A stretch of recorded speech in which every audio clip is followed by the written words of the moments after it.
चला तर मंडळी, आज आपण सँडविच ब्रेड कसा बनवायचा आणि एकदम खुसखुशीत ऑइल न राहता आजचा आपला मेनू बनणार आहे. तर वेळ न घालवता एकदम टेस्टी आजचा स्नॅक्स बनवूया. तर चला. तर मी इथं घेतलेले आहे 2 बटाटे उकळून आणि सालसुद्धा काढून घेतलेली आहे. मीडियम साईजचा एक कांदा चॉप करून घेतलेला आहे. काही बेसिक मसाले आहे याच्यामध्ये. चाट मसाला आहे, हळद पावडर आहे, जिरा आहे, मीठ आहे चवीनुसार, हळद आणि इथे हिरवी मिरचीचा ठेचा आहे, कोथिंबीर आहे आणि हे सँडविच ब्रेड आहे. हे फ्रीजमध्ये 10 मिनिटं ठेवून द्यायचा, थोडासा ड्राय करून घ्यायचा. त्याच्या आधी आपण आलूची इथं स्टफिंग तयार करून घेऊया. तर जास्त ऑइल न घालता आपल्याला कुरकुरीत बनवायचा आहे. तर मी 2 टीस्पून इथं ऑइल घातलेलं आहे. थोडंसं कडकडीत गरम झालं की जिरं मोहरी घालून घ्यायची. तर थोडंसं परतल्यानंतर आपल्याला काय करायचे, मसाले भाजून घ्यायचे. आता बेसिक म्हटलं की कांदा पहिल्यांदा भाजून घेतात, पण आपण कांदा पहिल्यांदा भाजून नाही घेणार. मसाले चांगले इथं भाजून झाले की थोडंसं आपल्याला कांदा भाजून घ्यायचा आहे. नंतर जास्त भाजायचा नाही, कुरकुरीत लागतात आणि टेस्टीसुद्धा लागतात. जर तुम्हाला आवडत नसेल तर पहिल्यांदा कांदा भाजून घ्यायचा आणि बाकीचे मसालेसुद्धा नंतर भाजून घ्यायचे. तर मी एक मीडियम साईजचा घेतलेला होता कांदा आणि तो सुद्धा याच्यामध्ये ॲड केला. याला थोडंसं आपल्याला कच्चंच ठेवायचं आहे कांदा, त्याच्यामुळे आपण जास्त भाजणार नाही. तर याच्यामध्ये मी टाकून घेतलेला आहे आलूचा कस. इथं हाताने मॅश करून घ्यायचा किंवा कसणीने घेतला तरी चालेल. जास्त गाठागुठली नको इथे, आपल्याला सॉफ्ट आणि इथं मस्त इथं बॅटर तयार करून घ्यायचं. जास्त प्रमाणामध्ये आलूची क्वांटिटी तुम्ही कमी जास्त करू शकता आणि ही जी चटणी आहे आलूची, हे तुम्ही पोळी भाजीसोबत किंवा पराठ्यासोबत किंवा ज्वारीच्या भाकरीसोबत सुद्धा खाऊ शकतात. खमंग अशी आपली आजची आलूची चटणी, ही स्टफिंग तयार झालेली आहे. तर आता आपल्याला काय करायचं आहे, गॅस बंद करायचा आणि हे बॅटर थंड करून घ्यायचं. चला तर एक मोठं असं आपल्याला रुंद भांडं घ्यायचं. याच्यामध्ये अर्धा टीस्पून जिरं घालायचं. चुटकीभर इथं बेकिंग सोडा घालायचा. इथं बेकिंग पावडरचा बी तुम्ही यूज करू शकता. फक्त थोडंसं घालायचं आणि हे अजवाईन घेतलेलं आहे अर्धा टीस्पून. हाताने चोळून घेतलं की मस्त फ्लेवर येतो याच्यामध्ये. 1 कप बेसन घ्यायचं, 1 वाटी आणि चवीनुसार मीठ घालायचं. आता बेसन जे आहे चाळून घ्यायचं. इथे 10 ते 12 स्नॅक्स बनवून तयार होतात. याचप्रमाणे तुम्ही कमी जास्त याची क्वांटिटी करू शकता. तर चाळून घेतलं की काहीच गुठल्या वगैरे राहणार नाही आणि थोडं थोडं पाणी ॲड करायचं आणि मीडियम बॅटर इथं आपल्याला तयार करायचं.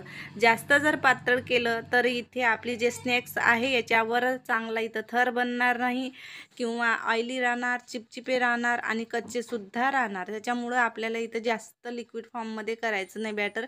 बघू शकता याच पद्धतीने आपल्याला, जसं आपण बुंदीसाठी बॅटर बनवतो बिलकुल त्याच पद्धतीने. आता मी 10 मिनिटे इथे फ्रीजमध्ये हे काढून घेतलेले होते स्नॅक्स आणि थोडेसे ड्राय करून घेतले. आता इथे पद्धत जी आहे ड्राय करण्याची, याच्यामुळं काय होणार आहे, जेव्हा आपण स्नॅक्स बनवणार ना बिलकुल ऑइली राहणार नाही. हॉटेलमध्ये जे लोक राहतात ते काढून ठेवतात, म्हणजे तसेच हव्यामध्ये हे ड्राय होऊन जातात. त्याच्यामुळं त्यांचे जे स्नॅक्स राहतात तर बिलकुल ऑइली राहत नाही.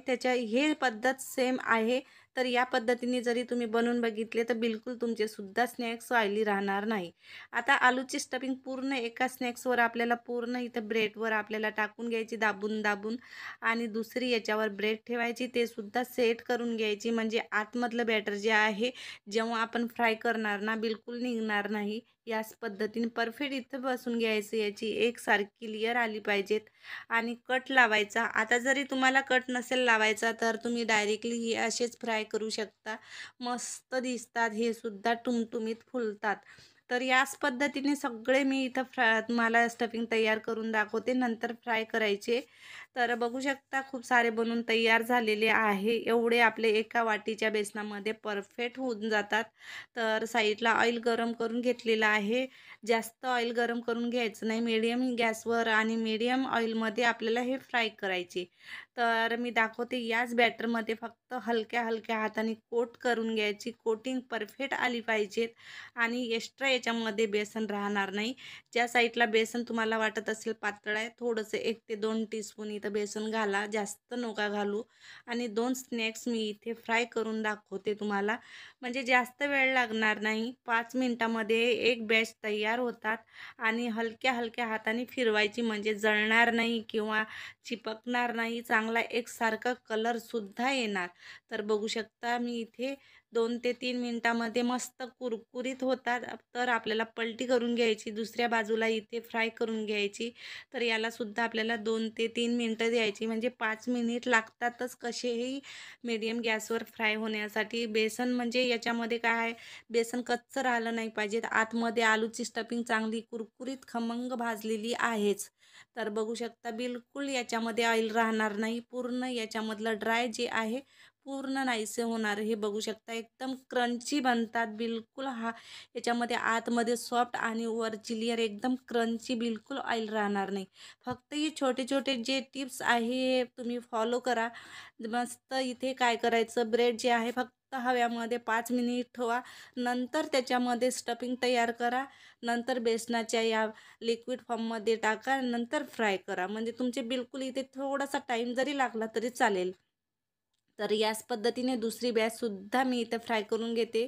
आणि पूर्ण इथे माझे हे ब्रेड स्नॅक्स बनवून तयार झालेले आहे. बघू शकता एकदम क्रंची बनतात. आणि इथं तळलेली मिरचीसुद्धा आहे, हिरवी मिरची. तुम्हाला आवडत असेल तर नक्की फ्राय करा. हिरवी चटणी याच्यासोबत घ्या. हे बघू शकता मस्त आतमध्ये एकदम सॉफ्ट आणि वरची लेयर हे बघू शकता मस्त क्रंची झालेली आहे. बिलकुल ऑइलमध्ये टाकल्यानंतर बेसन जे आहे जास्त वेस्ट होणार नाही. या पद्धतीने तुम्ही बेसनाचा लिक्विड फॉर्ममध्ये बनवा. जसं मी तुम्हाला व्हिडिओमध्ये सांगितलं त्याच प्रमाणामध्ये फॉलो करा. बनवून बघा, नंतर खाऊन बघा. नंतर कमेंट बॉक्समध्ये कळवा की तुमचे स्नॅक्स कसे बनले. तर ही आजची ब्रेड स्नॅक्सची रेसिपी तुम्हाला जर थोडीशी बी माझी आवडली असेल तर प्लीज मंडळी जास्तीत जास्त सपोर्ट करा चॅनलला. जास्तीत जास्त शेअर करा आणि जास्तीत जास्त सबस्क्राईब करा. आणि जास्तीत जास्त मंडळी तुमचा सपोर्ट हवा. तर आवडली असेल रेसिपी तर नक्की मला कमेंट करून सांगा.